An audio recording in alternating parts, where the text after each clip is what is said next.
Welcome to Trainwreck Marriage. This is Dave Touchton. And I'm Susan Touchton. Hey, sorry we missed last week. Honestly, we've had a chaotic 2 weeks, 3 weeks. It has just been at points overwhelming, and as we can't go through all of it today, but we're gonna focus in on our latest mission trip to Beautiful Feet Ministries, because it is such a blessing and such a different place. And I don't know how to explain it, and it's almost impossible to explain unless you've been there, because it is a place. The church is really set up that they love you where you're at. And it's very unique because it's all, the bulk of the congregation is homeless. So, when you start talking about when you go to church, are you one of the Joneses? Are you the ones keeping up with the Joneses? Or where are you status wise? It's really kind of cool because when you get down there, you have homeless people praising the Lord, and at times, and we've had this happen many times over the years, where you have a homeless person that's praising God for the tent and the backpack they have. But yet we're griping and complaining because our car's old. We got this. It's 5 years old. We need something newer, or we need a bigger house, or we need. And so when we get back from that trip, honestly, we're completely exhausted. Normally, I take Monday off and sleep most of Monday. Well, that didn't happen. So then we got revival going on this week. It's if you're from Southeast Kansas, it's Uniting His Kingdom, and it's on Facebook, but it's 8 different churches, all denominations, and they rotate the church, and the only rule is if it's your church, you can't preach. It's just a very unique thing, the way that this is set up, but it allows the church, which is all the churches, because really churches are just congregations and people, all the churches to come together, Christians to come together under one banner, the kingdom. So it honestly is an overwhelming week because we leave the house at 5 usually, and then don't get home till 9:30 because it starts at 6:33. And anyway, it's just been one of those things that we've thoroughly enjoyed by all means, but running on low sleep has been exhausting. And so it's really one of those weeks that we're truly just trying to survive. Well, and I think, with all that being said, it is such a great opportunity to come together with a church building full of the church. And, it's a united kingdom, which is, all of the church members, all of Christians from every denomination coming together and just uniting in what God's doing, uniting on what He's calling each one of us to do. And it's just a place that is full of God's love. And we can kind of leave all of our tiredness and all our troubles and all our woes at the door when we walk in. And if we can't leave them there, there's so many people there that are willing to pray with you and lift you up and help you get through whatever it is that's wearing you down. And so it's just been a real, they do this once a year. And I remember last year thinking this same thing. Last night I went to bed thinking how grateful I am for David and I to be a part of that. Yeah. Because it grows us, it draws us closer to God. He, through His Spirit, speaks to each one of us in different ways. And so it's just such a blessing. But I was thinking that, we'll say 10 years ago, we would not have had probably anything to do with that. Not because we weren't believers, but because honestly, David really wasn't walking with the Lord, and we just, weren't in that place at the right time. And so I'm just really thankful that I can really have been reflecting on how he's been working through each one of us, both him and I, David and I, and how we've grown and how the things that seemed so important 10 years ago are no longer important. And what we find important now is what God values. And that's not to say that we don't still mess up and that we don't, take a step off the path that he's got us on. But that's what this revival does, is kind of bring you back to focusing on God and where he's going and what he's wanting you to do. And so for me, it's just been a huge blessing. And yes, I'm exhausted. And for those of you that are local or have a friend with me on Facebook, my sister has COVID pneumonia and is in the ICU in Arizona. And so just Monday night, she had a real scare. They had to vent her and found some internal issues going on, so they had to take her to emergency surgery. And so, the tiredness of coming off the Beautiful Feet weekend, then the tiredness of being gone every night to a revival, and the stress of, wondering what's going on with my sister and how she's doing, and her family is so, her husband and kids are doing a great job at keeping my mom and I updated on things that are going on with her. But, and I think that too is drawing me closer to God, because we're so far away. We're in Kansas, she's in Arizona. Literally the only thing that we can do is pray.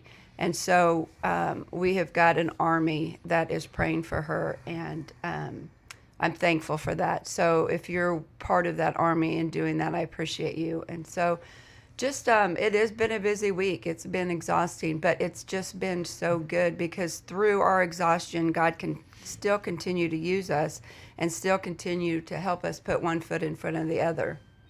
Well, and just kind of thinking Beautiful Feet trip's kind of the same way as the revival, because it is the Southern Baptist basically sponsor and help pay for it. But at the end of the day, if you're breathing and you're over the age 10, you can go. We're not real picky, because we're not going to limit God to a denomination. Yes. But then you've got the revival that literally there's virtually almost most, if not all, denominations of some sort or another in there.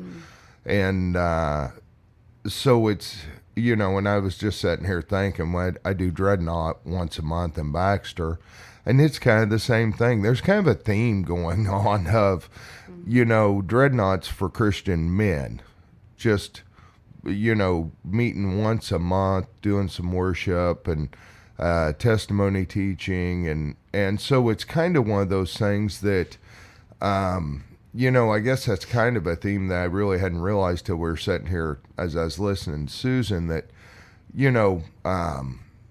it's Christians uniting, period. Not based off the building you worship in. It's just, so we're in a unique period right now in our lives, but we're in an overwhelming period as well. I mean, do not get me wrong. This hasn't come free and clear, and that's one point I want to make, that sometimes as Christians we talk about how everything's going extremely well and how God's blessing us so much, and it kind of overruns the thought that some days we have bad days or bad weeks. And it's not that the weeks have been horrible. It's just that they've been overwhelming at different points, at different times. But God's still moving. And it's really about reflecting of what he's trying to tell you, not really what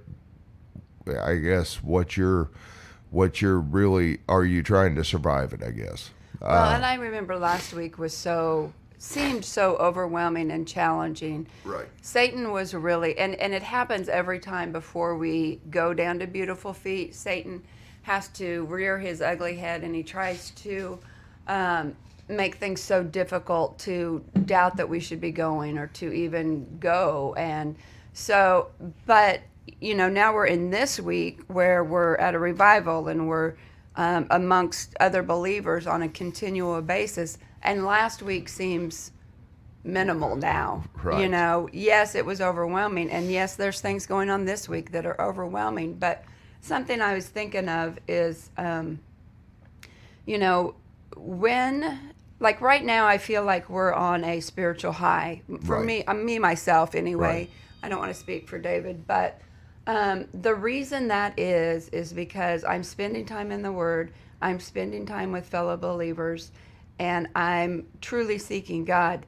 All that to be said, not that I'm a, you know, saint or have it all figured out, but if you are trying to walk this Christian life on your own, you're going to fail. God calls us to be with other believers. And I really struggled with that for a long time, to be quite honest, because one, I didn't feel like I could share with them because I'm such a sinful person that I couldn't share any of my sin or questions or doubts. And so, I just kept myself at a distance or wanted to. And yeah, my walk was good. And it was okay because I was still spending time in the Word and stuff. But when you combined all of those things, again, spending time in the Word and spending time with fellow believers and all of that stuff, then I think God draws closer to you because you're seeking Him and you're trying to find Him. And so I just, I think it's so important that if you want a closer walk with Him, you have to spend time with Him. We're creating signals. Sorry, I didn't mean to laugh. It's and that's part of life. And I guess that's the thing is, really at the end of the day, what are you going to do with the cards you're dealt with? Whine and complain? Want better cards? Or are you going to see the positive in the cards you have? And I guess that's, sometimes we get to the point that we feel like that if we had more money, our life would be better. If we had this, it would be better. If it was this, I guess it kind of gets to the point in weeks like this where you're really wore down, and we've had back-to-back stressful weeks. It's been overwhelming. But do we find the positive in it of what God's doing, or do we just stay focused on the negative and how bad it is? I guess that's kind of my thing that God keeps coming back to for me is in your mind you think it needs to be better. And what God's saying is enjoy what I'm giving you today. And I think sometimes as Christians we get to the point where it's got to be all rose petals and rainbows and butterflies all the time, when really that's not what God's saying. God's saying, yeah, you're right. It's a different week. But are you going to be thankful for what I'm already doing? And it's everybody kind of runs in that thing because in our society we want gratification right this minute, number one. Number two, we want it all to go perfect, whatever that is. And Lord knows our perfect and God's perfect is two completely different perfects. So then you start really breaking it down to, okay, you're exhausted, you're overwhelmed, you've got a ton of stuff going on, but yet are you going to praise my name? Are you going to thank me for what I'm currently doing? Because it could be worse. And I guess that's something that we don't really focus on sometimes because you don't want a bad juju to be worse. But at the end of the day, we've got no grandkids sick. At the end of the day, our grandkids are healthy. Our kids are healthy. I mean, I guess that's my thing that I keep coming back to is where are we thankful and what are we thankful for? We have a house. It's warm. We're not living on the street. It really just kind of gets to the point that when are you going to stop and thank Him? Well, and a lot of times too, I think, the reason that we get so stressed out and so exhausted, it's because of our own doing. We take on things that we probably shouldn't be taking on. We commit to things that we maybe shouldn't commit to. And we are running, running, running. And sometimes it's even in the name of the Lord that we're doing it, but possibly He may not have called you to this. Because when we get so busy and so committed, then we take away from spending time with God. We take away from spending time with our family. We take away from loving on other people. And then we can't figure out why we're so exhausted and why we're so cranky or why we're so ... It's because we're taking on things that we're not supposed to take on.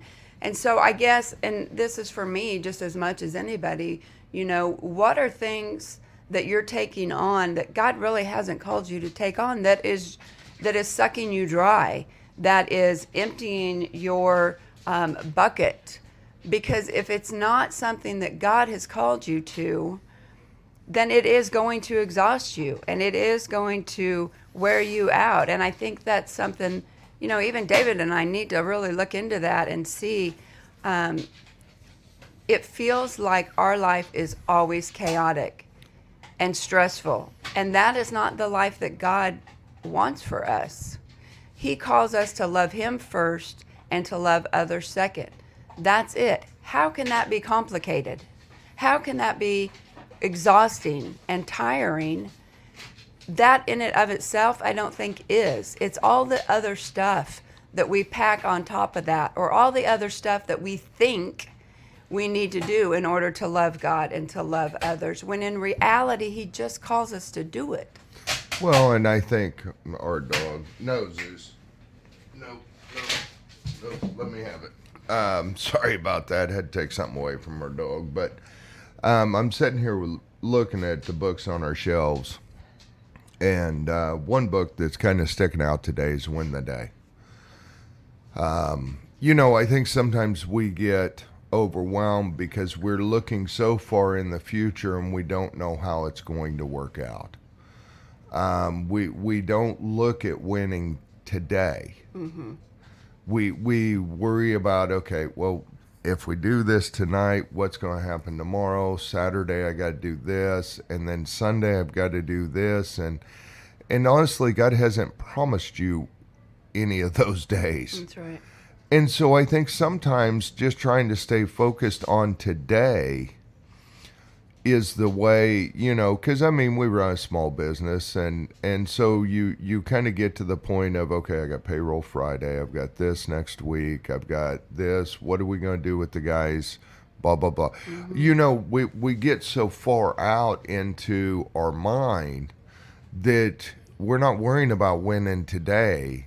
We're already worrying about tomorrow, the next day, what's it look like, how are we going to adjust. And I'm not saying don't plan at all, but what I'm saying is, are you planning too much? Are you worrying so much about next Tuesday, whatever's going on in your life, or Monday, or that, we got our daughter coming in from Texas, and we're very excited about it. We don't see her a great deal, but we see her usually every 2 or 3 months. And so we're extremely excited, and I can tell you some of my mind's already into this weekend. Well, I'm thinking, how am I going to get the house clean? Because we're having a baby shower here, and how, what's this going to look like? We're going to be gone every night. How am I going to get the house?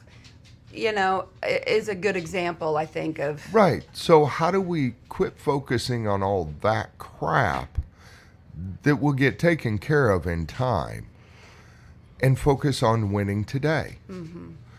And I think that creates a lot of stress, because Susan's exactly right. I think she's told me 4 times, maybe 5, you're going to have to help me clean the house for this weekend. You're going to have to help me clean the house for this weekend. You're going to have to.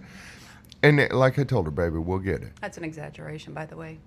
Not really, but okay, in her mind it is. But, I guess that's kind of my thing, is I'm sitting here looking at Win the Day.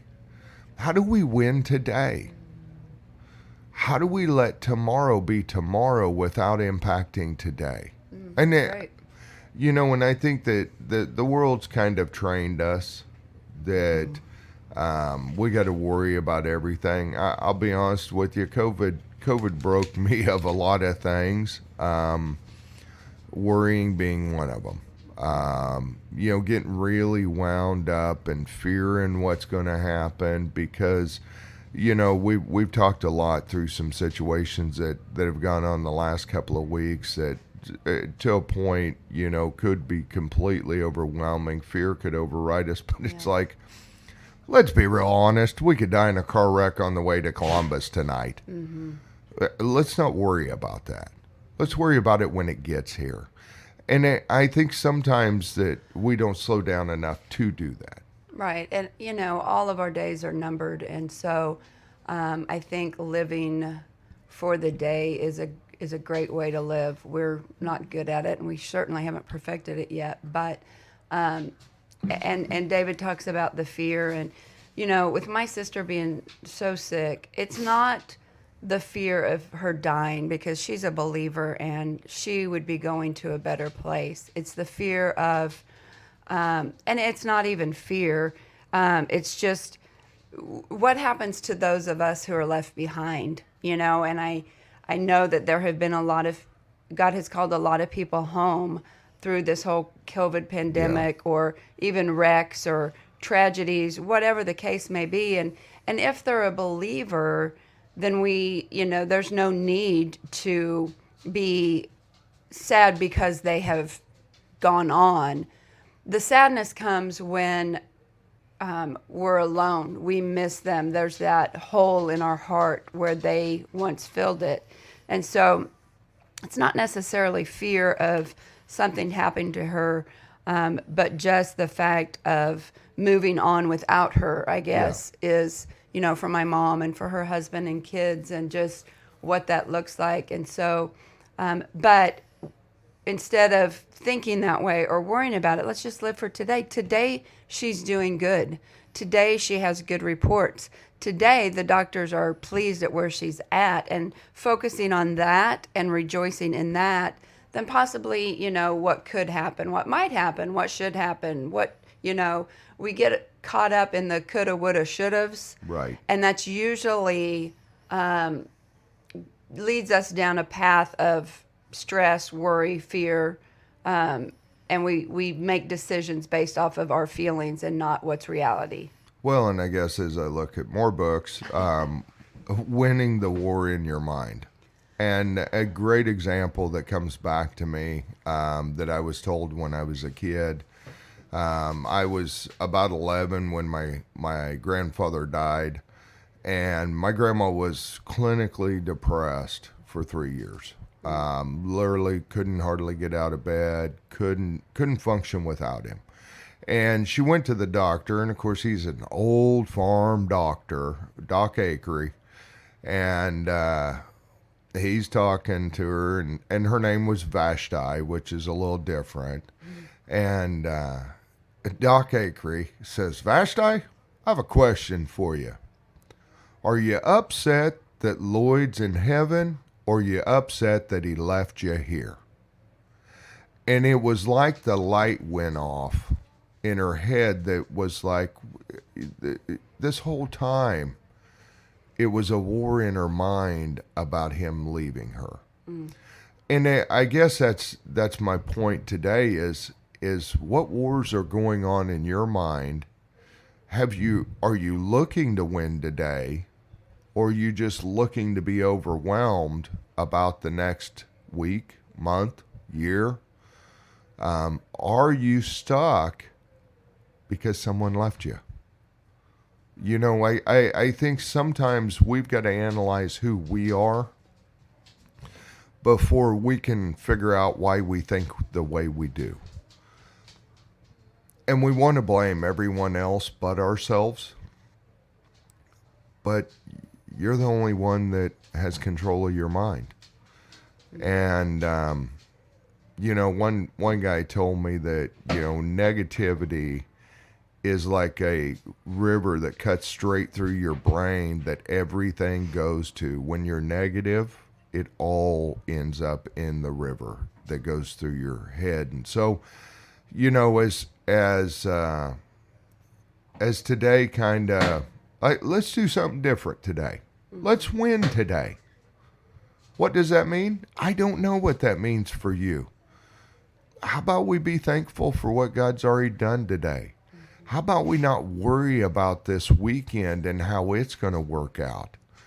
Why don't we start looking and living today instead of worrying and wondering about tomorrow? Amen. Well, it's just, I think that, and the thing is, you're the only one that can make that choice. No one can make that for you. And you've got to get to the point where you say, today's going to be different. I don't know what that looks like. But when the negative thoughts come in, try to find a way to thank God for something. And let me give you a hint. It can be as small as hot water. Amen. Because a cold shower would suck.